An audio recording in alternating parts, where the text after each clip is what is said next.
Rashad, why you didn't Anyways, hit me up? What's up, Rashad? Hey, Rashad. What's up, Rashad? Thank you, Rashad. brother, I love you, brother. What's up, Rashad? What it do, boy? Hey, Anyways, we at the end of the stream. Old rap. Mexican rapper, he said that he couldn't get into the BET Awards with his Mexican flag. This was during the ICE protest in LA. That was like the biggest news in world news.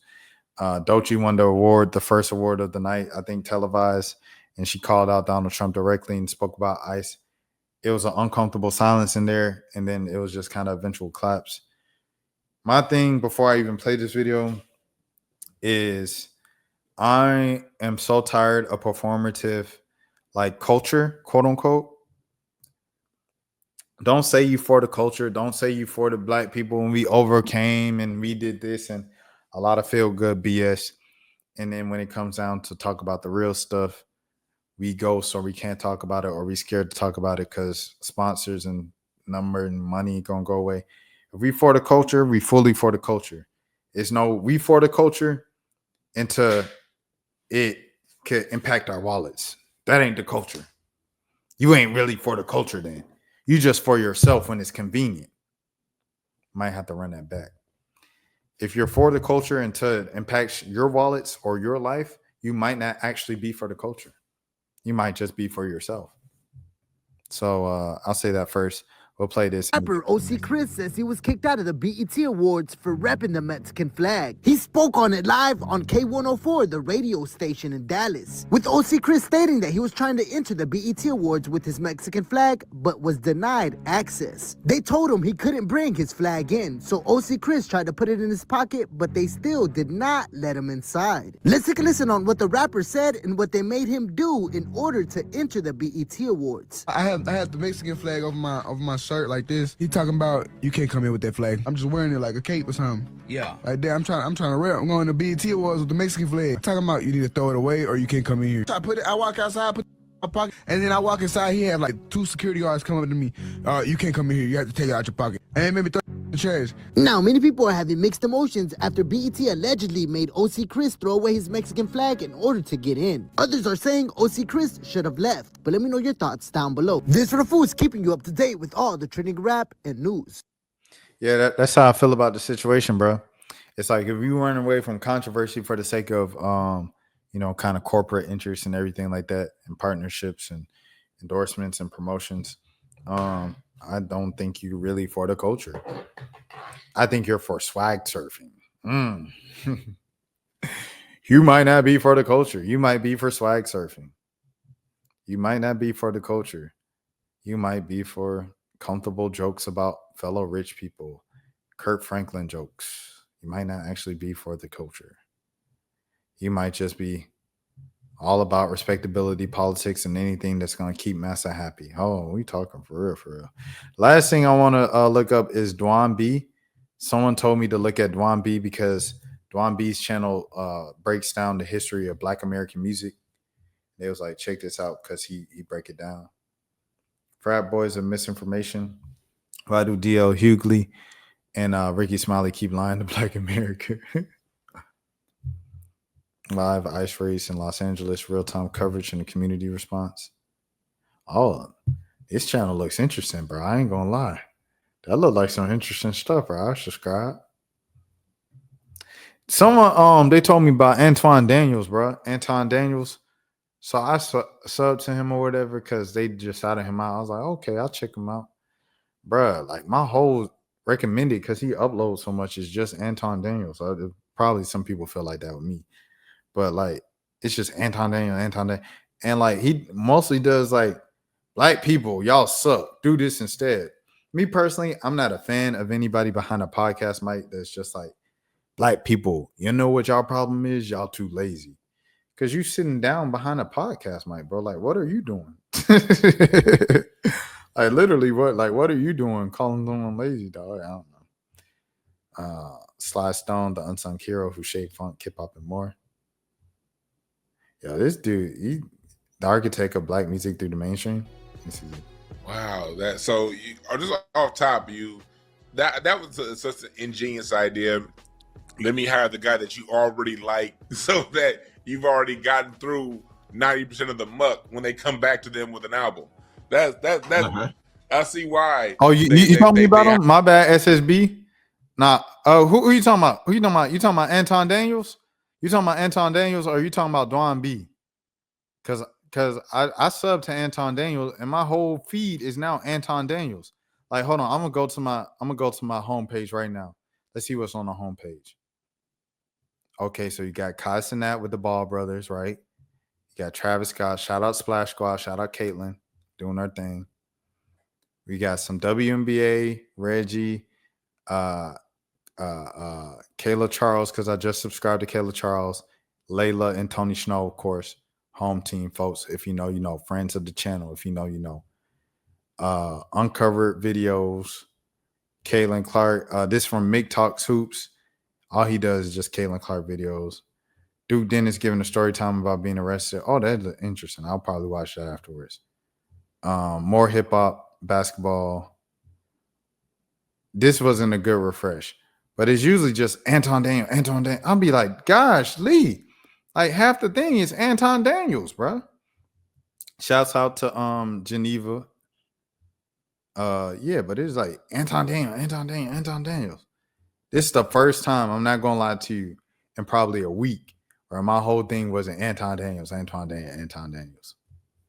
Anyways, let me go back.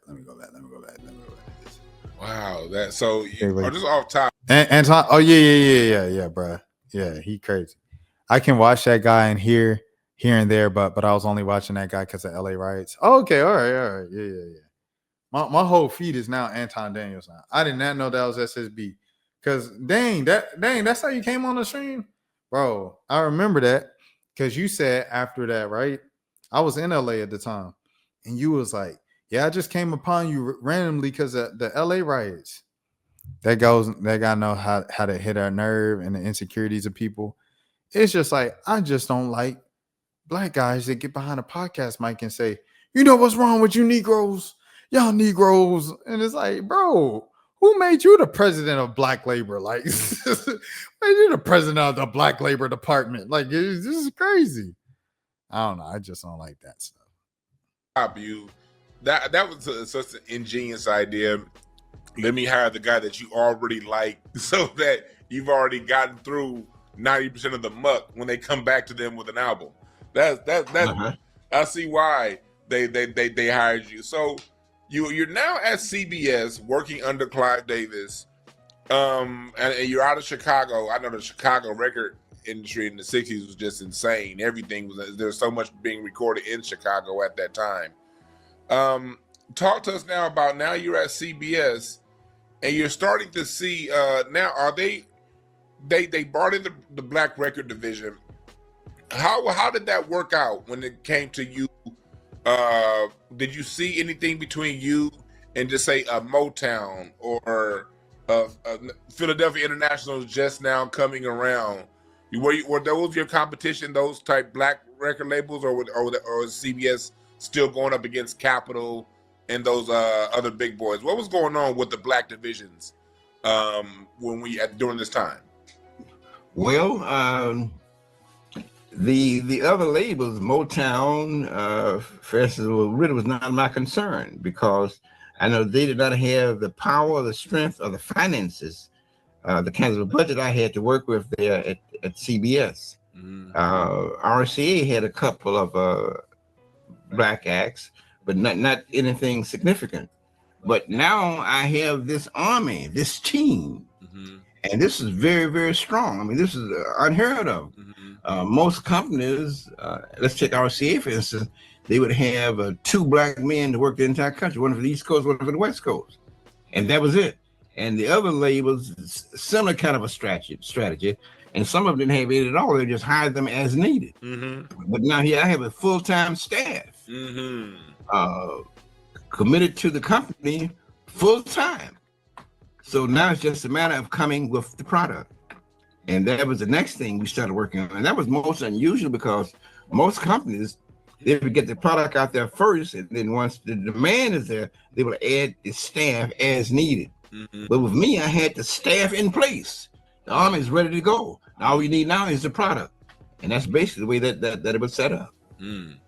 So you not only got the job, you created the system that allowed it to become a machine that pushed them ahead and out there. Okay, so this is talking about like Black American, like, you know what I'm saying, like kind of the architects of it in America, right? Still, it's like I'm talking about the structure of music. The structure of music, when you hear the 808s, the drums, the doom, the doom, the doom, the doom, the doom, the doom, the doom. When you hear like I was watching the thing with the Pelicans, right, the other day. Hold on. Right, and they went to this historic square in New Orleans, and they took the rookies there.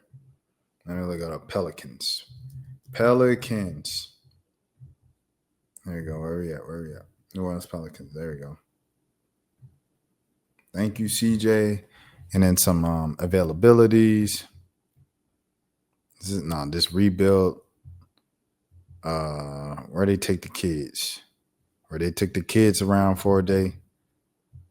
Recap, kids, take the kids, one-on-one. Did they get rid of the video? There's a whole video of them taking the kids around, the rookies. Hey, here it is. I found it. So you see, they took him to the square, and this guy is, this is the base,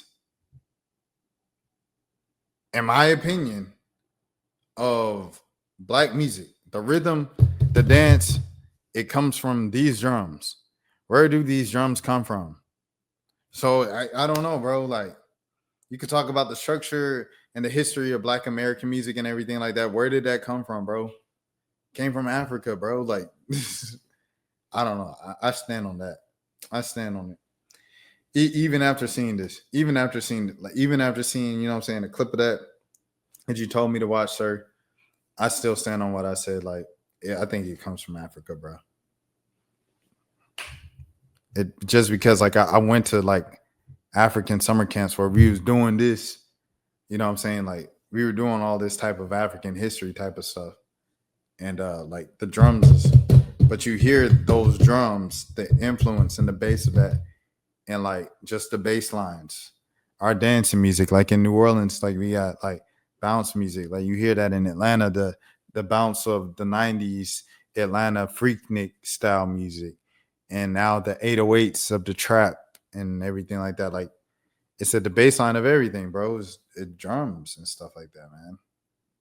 From these drums. So yeah. I stand on what I said. It is what it is. This was a 2-hour stream, man. 2-hour stream. I appreciate y'all for popping up. I know the Ball brothers were literally on cussing that stream, so the fact that you guys showed up at the same time means a lot to me. I did this thing before, Dane. Like, a lot of times my goal is to start stream by 2:30 a.m. Eastern time. I'm finishing stream now before 12:30 a.m. Wow. You guys take care of yourselves, man. Have a good morning. Have a good evening. Have a good afternoon. Have a good day. Have a good night. Whenever you're watching this. Man, what? Nate talking about I got to get some content on myself. Nate, you been ghost, bro. Nate been ghost, dog. Nate been in my comments. He been in my chat. Nate, you need to get back to work.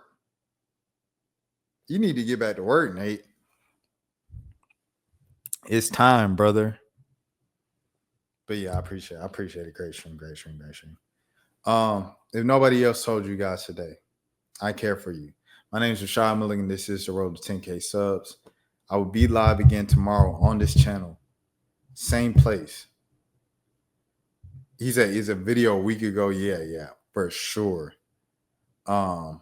Same time.